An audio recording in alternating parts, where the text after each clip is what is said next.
Miracles and ghost stories. Well, I have to tell you that I've talked to firefighters from Kansas City, from Philadelphia, from Montreal in my broken, poor French, uh, Houston, Austin, San Antonio, all over Texas, um, the Philippines also. Uh, and all those conversations I've had, okay, California also, Mexico also, all those conversations I've had with firefighters always, well, not always, but generally, if you hang out with them long enough, eventually somebody's going to come up with some miraculous story or a ghost story, something supernatural. Okay, this happens. Uh, everybody that's been through a really big fire where you seem to have the fire under control and it eventually burns the whole building down to the ground. A lot of those fires, you get the feeling that the fire is alive. And that's just something that you experience when you're a firefighter. Sometimes you can feel the fire is angry, enraged. You can feel the fire is fearful and retreating from you. You can feel the fire is happy and feeling victorious. You can sometimes feel these things. The fire behaves as if it's alive sometimes. Um, that's one supernatural thing that a lot of firefighters will talk about. Other firefighters will talk about prayer, especially firefighters like in Canada or Mexico or Texas.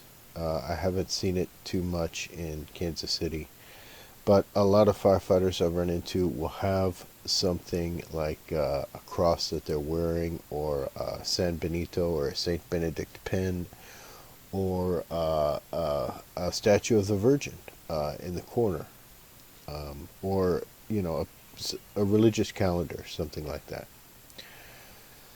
So a lot of the times when situations like that come up, when you see something like that, it's very quick to talk to them about the power of prayer, things like that. Situations that they've had where suddenly they'll recite the Hail Mary, the Ave Maria, and they'll calm down, or something will happen.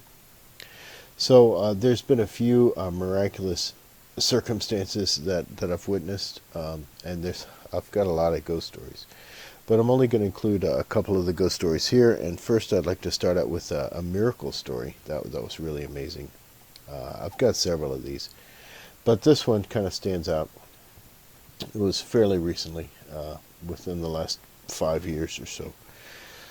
Um, we had a call for a car on fire on the side of the highway, and so we responded. And we got there, we saw there's a car on the side of the highway, and there's just white powder all over it. Okay, and there's a guy standing there real nervous, staring at us as we came up. And it's evening. You can still see it's getting dark, but there's enough light. And we park, and my driver does a real good job of parking slightly at an angle so he can block off a significant amount of space so you can walk around without worrying about getting hit by a car.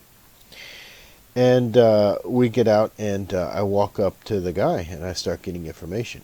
And the car was missing a rear wheel. Okay, the driver's side rear wheel was gone, and the axle was exposed. Now, the tire didn't blow, and it was resting on the rim. The whole wheel, the brake assembly, everything was severed at the axle, and the wheel was sitting by the back bumper, and you could see the brake pad assembly and everything was still attached to the wheel. It's just sitting there, the tire, everything. and the axle had dug a little trench that a mouse could have run down in the road. So you could see where the wheel came off, and then the axle just scraped this little trench in the road until the car came to rest on the side of the shoulder where it was resting. And there's white powder from an extinguisher and a used small little personal extinguisher standing by the truck. So the driver's explaining to me that he lost the wheel. The car was scraping on the ground. He steered for the shoulder and made it to the shoulder. And all the sparks that the car was throwing off and the brake fluid and everything that was leaking, it caused quite a bit of fire in the rear wheel area. And so when he stopped, he didn't really know what to do, and his family just took off running, and he gestured to the grass on the side of the highway, and I looked down the embankment there, and sure enough, there's 3 or 4 people standing down there. There's a woman and a couple of kids. And I was kind of shocked. I didn't realize he had a family with him. And then he said that somebody in a pickup truck stopped and jumped out and put the fire out with their extinguisher and left the extinguisher with him. And then they refused to leave their name. They refused to accept any money from him or anything for the extinguisher. And they just got in the pickup truck and drove off and said, don't worry about it. It's okay. So they were good Samaritans, So it was kind of amazing, really, because we've seen blowouts before with front wheels and rear wheels where the driver will lose control and flip and roll the vehicle. And this didn't happen. As a matter of fact, the car, you could see from the trench that he dug with his axle there, you could see that the car just really pulled over to the side of the road and slowed down very quickly with, the friction from the axle. So the whole car caught on fire, but of course there's no danger to the family because a passerby came and put it out immediately and then refused to give this name. And so I asked the driver, I said, where was the wheel when you went to go get it? He said, I didn't have to get it. And he showed me his hands. He goes, yeah, my hands would have been filthy dirty if I would have picked up that wheel. The wheel just came to rest right there and fell over right there. So the car came to rest, okay, safely on the side of the shoulder, not blocking traffic, not in danger of getting hit by anybody. And the wheel just neatly rolls over and just drops right there, okay. The whole car, their whole back end catches on fire. Somebody puts it out immediately. So there's really there's quite a bit of damage to the car, okay. But I mean, it could have been a lot worse. The family's fine. The guy's a little shaken, but he's fine. The interior of the car is fine. The front end's fine. And I was asking the guy where they were going, and he says, I'm a pastor, and we're going to I forget, some kind of, Bible study. And he's holding a Bible, he shows me. I was like, wow, this Bible just crammed with all these handwritten notes he'd had in there. He's getting ready for his Bible study class. And I had to just tell him, look, I think this is an actual miracle because, it could have been a lot worse and da-da-da. Somebody put it out and gave you the extinguisher and the wheel just came resting right here. I can't believe you didn't flip, and all these terrible things could have happened. It's really amazing, Pastor. I think you've got a guardian angel there. And he's kind of nodding his head. He's saying, yeah, I was kind of thinking that also. So that was absolutely a just astonishing experience that I had. Okay, ghost stories. Now, there's all kinds of times that we've woken up at our central fire station there, and the cabinet doors in the kitchen are open. Now, that's something that's very easy to prank for somebody to do. So nobody's going to really talk about that, okay? But I always stayed up past midnight. I live in the Philippines now, and I've got a lot of friends and family in the Philippines. So usually I'd stay up till 1, 2 in the morning, chatting online with my friends and family in the Philippines. So I'm usually almost always the last one to bed. And the way we had these old military style cots, you can really hear guys getting up and going downstairs, the squeaky door to the dorm, and I know I'm the last one to bed and the first one downstairs, almost always. And I would know if somebody came down and pulled a prank like that, okay? So there's been circumstances where that's happened, but that's really not the story I'm going to tell you. The story I'm going to tell you was late at night, past 1 in the morning, certainly, maybe even close to 2 in the morning, when I'm sitting alone in the lounge, okay? On the bottom floor of this fire station, you have the offices at one end, and then a hallway leading to stairs going up to the dorm on the second floor. You've got a storeroom. You've got this big hose tower that we used to hang our cotton hoses in so they wouldn't mildew and mold. Now everything's synthetic, so you really don't use the hose tower except to run up and down the stairs for physical training. Okay, also on the first floor is the bay, the engine bays, and above the engine bays are the dorm.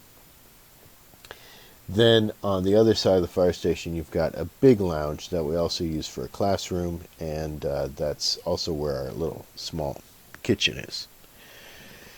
Okay, so I'm sitting in the lounge, and I'm chatting with friends and family in the Philippines, and I'm also quite a bit of a writer, so I write a lot of short stories and things like that. So I used to have almost a column for the local newspaper. So I'd usually sit up writing and whatnot. Well, I hear laughter coming from the engine bay, okay? And it sounds like children's laughter, and that's not entirely unusual. Sometimes guys will have their kids come to visit, especially if they're divorced, and sometimes their kids, will stay with them for only a couple of weeks during the summer or something, and, sometimes they'll just come at odd times. Now, the chief has a policy that we don't have visitors after 10 p.m., okay? So I have to enforce that rule, and so I was a little bit upset to hear these kids laughing. And then I hear metal kind of plinking, the sound of like taking wrenches and tools out and laying them on the concrete floor of the engine bay. So I hear kids out there laughing, and I hear some metal plinking, and I'm thinking somebody's showing the kids the truck, letting them play with the tools a little bit. It happens, Guys come by, and guys that work there, their families will come by and bring them something. And maybe this guy was having a fight with his wife, and she came by and decided to, bury the hatchet or something, So I don't know what it was, but I wasn't suspicious by this. So I got up and getting ready to politely tell some people, I'm sorry, you're going to have to go, and then kind of chew out the firefighter a little bit. Hey, this is way beyond past 10 o'clock.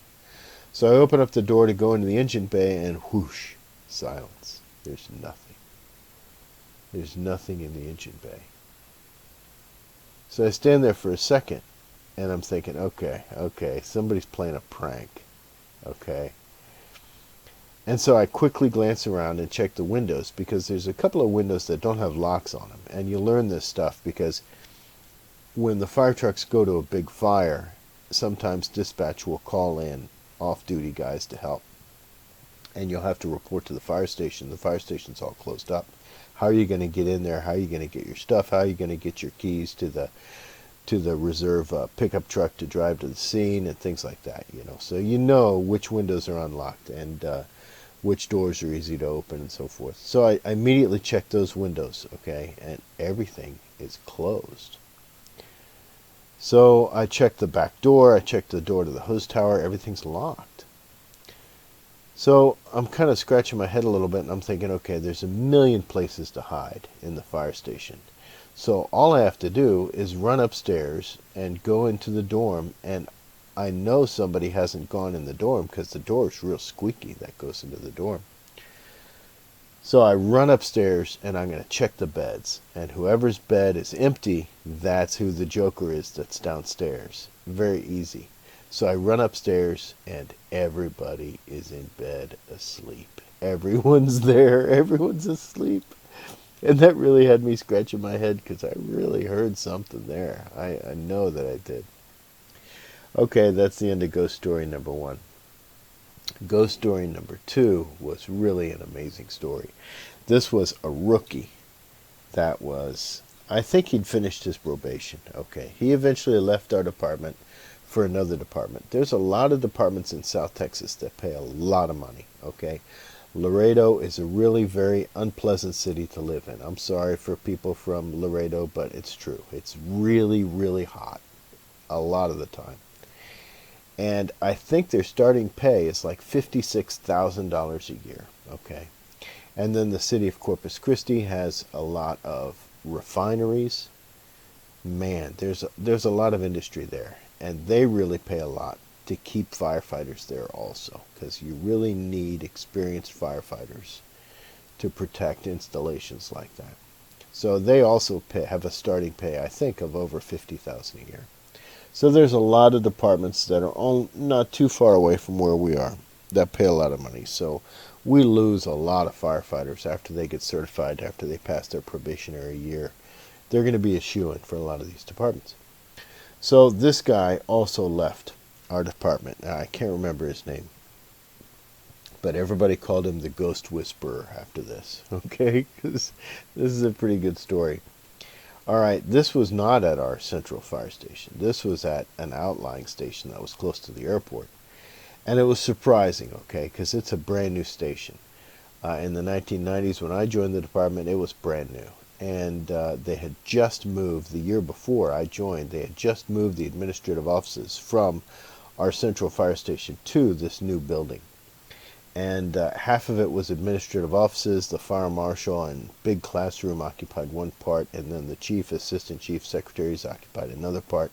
And then you had the fire station proper with the little dorm and kitchen and the big engine bays, and a huge drive area because we had the big aerial ladder there also, as well as the engine company and the captain.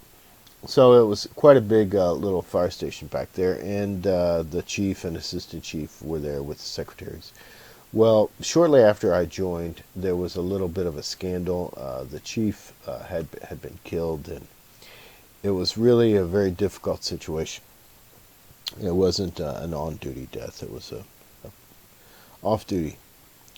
So he was really very close to a lot of us. It was really very difficult. Now, fast forward 14 years. I think this is maybe 2009, somewhere around there, 2010. Maybe it was a little earlier, 2008-ish, maybe.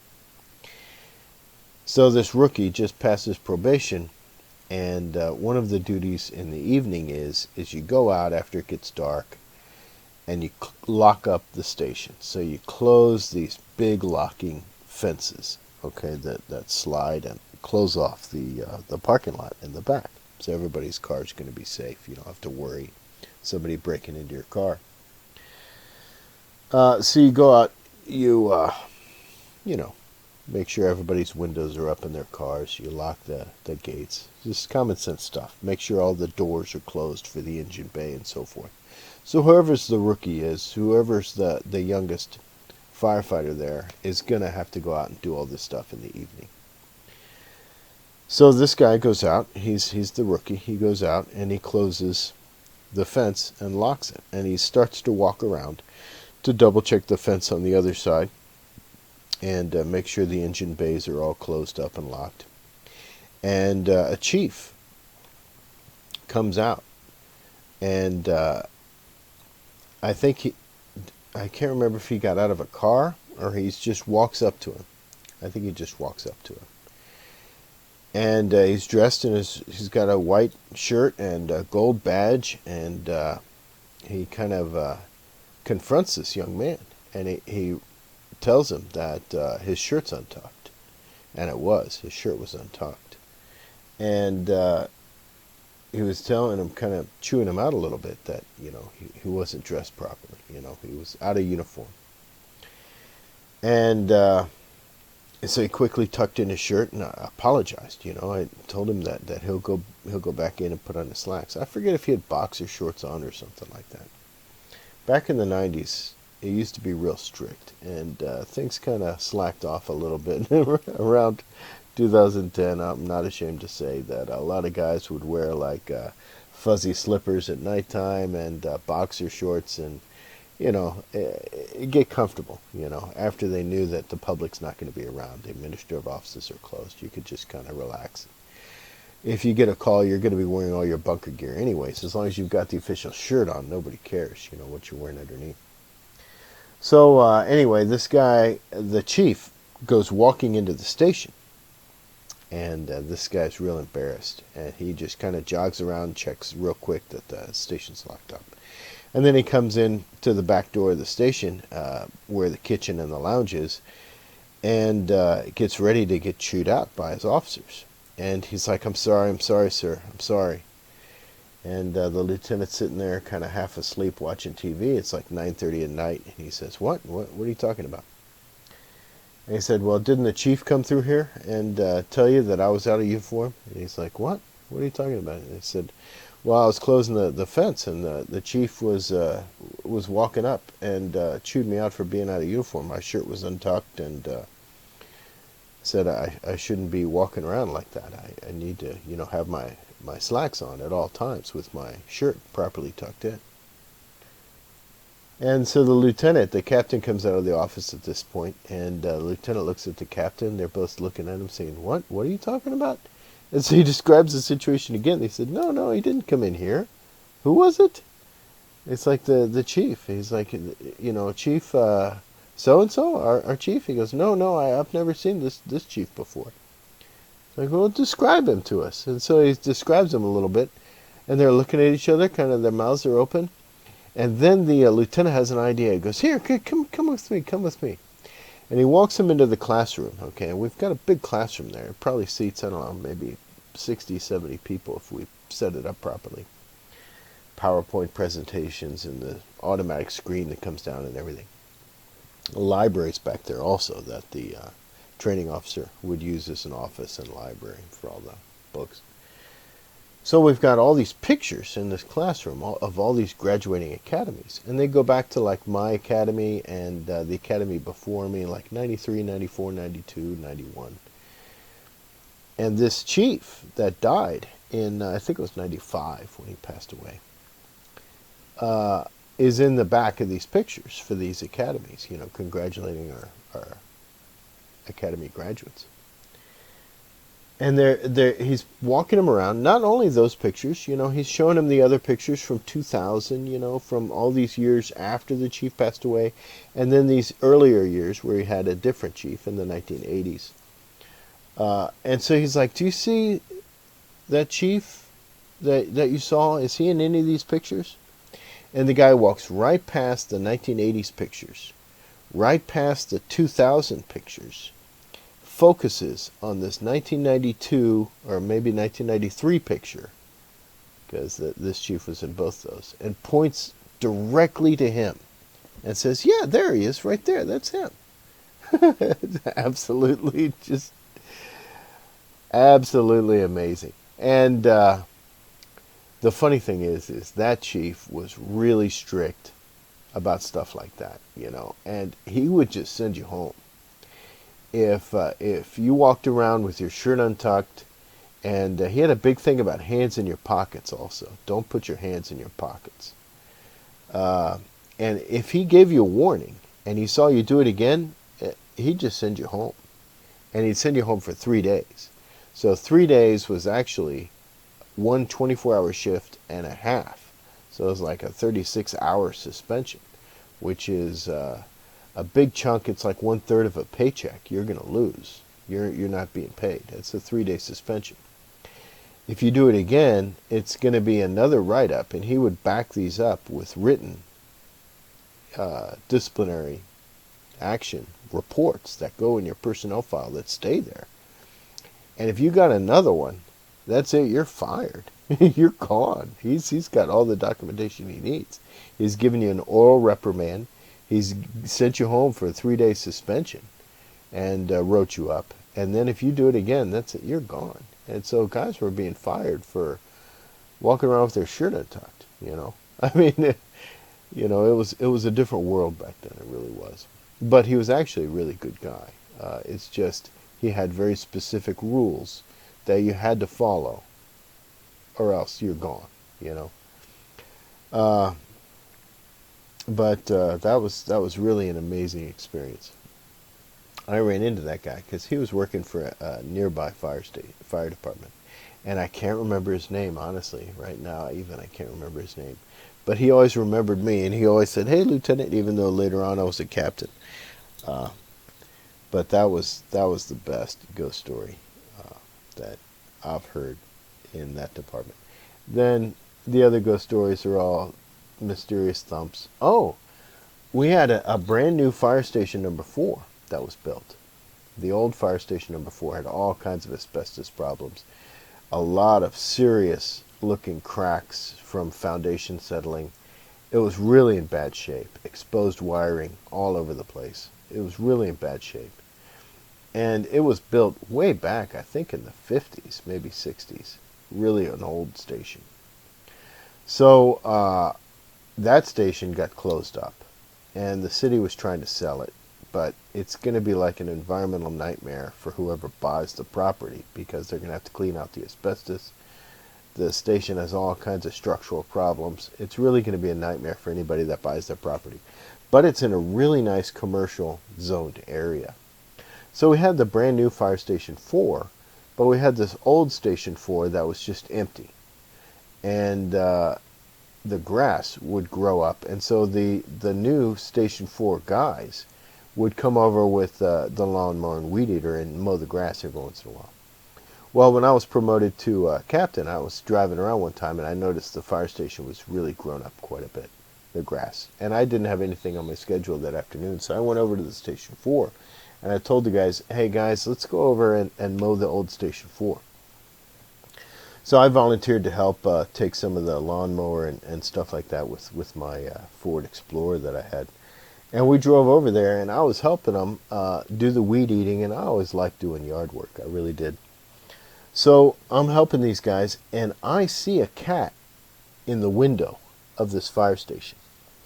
And the lieutenant that's there is pushing the lawnmower around. He sees it also. We both see this cat. We both think the same thing. Man, that cat is stuck in that station. It's going to die. That cat's going to die.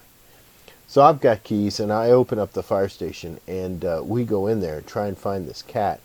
And there's no cat in that station. There's no cat at all.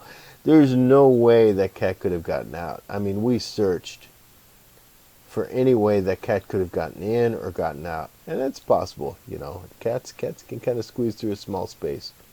Maybe, you know, maybe there was some kind of space under a kitchen cabinet or something that it squeezed through. I don't know. But we could not find that cat. And so that was kind of a spooky ghost story, too. But that's not nearly as good as the Ghost Whisperer story. Well, take care. I hope you enjoyed my ghost stories and the miracle story. Until next time, take care all.